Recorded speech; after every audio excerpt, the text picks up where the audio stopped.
bring hope with love we unite. Naiwan kami dun sa station kung saan nanggaling yung mga sumakay for Libreng Sakay Ministries. So ang ginawa po namin dun ay nabigay po kami ng pamphlets at nabigay po kami ng tinapay and nag-offer po kami ng prayers. And sobrang nakaka-bless lang po kasi kumbaga pumunta kami dun para mag-share pero marami kaming natutunan dun sa mga tao doon.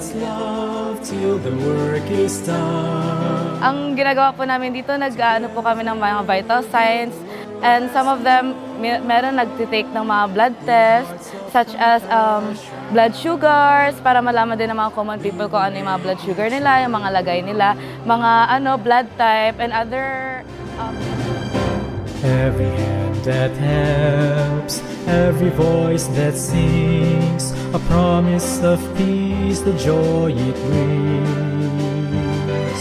Every corner our message. Yung experience ko po sa GYD is para masaya po siya and nakakapanibago kasi sa pakikisalamuha sa ibang tao, parang it's a very new experience for me.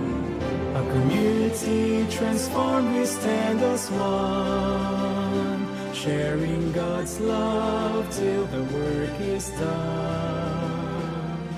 Together we'll build a world. Naging favorite part ko today is yung makita yung mga kabataan talaga natin na naging involved sa gawain ng Panginoon. And yun naman talaga yung isa sa mga objectives ng Area 1 Federation is that makita yung mga kabataan na tayong lahat ay sama-sama na gumagawa sa gawain ng Panginoon. And thankful kami for this Global Youth Day na talaga nakita natin ang suporta ng bawat district.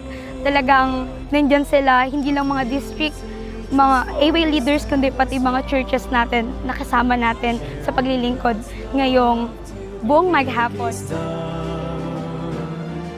Together we'll build a world that's new, with hearts of compassion, we'll make it true. With hearts of compassion,